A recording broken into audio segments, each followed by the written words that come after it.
Không bôn, đập mày cái tút. Bôn nè, cái tút được đó này. Này, nước không hầm bố. này, đó là ôi anh tìm toàn thông đây. Bố không. Nè. Bố như thế là bên vô tục ngay cái đau rúi ỏ lên tóc. Nè bọn này.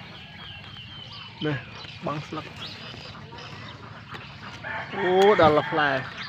Mà nó có một trái nó cái màu xanh khai khá ỏi. Đó là có tôi đi chợ tây á.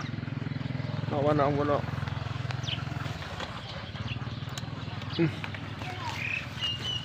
Món nó theo rồi, theo. Đó là giờ nó chọc mặt chán.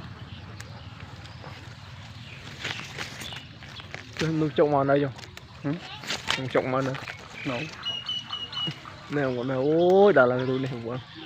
Nhịp giờ bay bé con nằm giờ bay hậu tê. Anh đang chu. Chú á. Bỏ coi tiếng nó làm bà em. Tôi chú.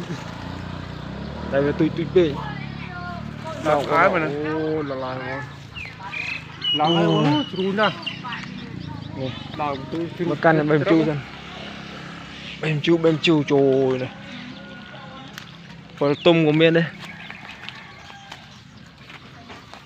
Chui phê mình đang làm phơi làm phơi bằng này bọn này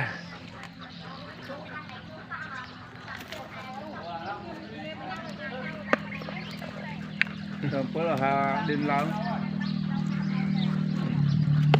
một ngày bạch đào rồi phơi này phơi năng phơi bà em đá quá hả phơi bà em đá năng năng ấy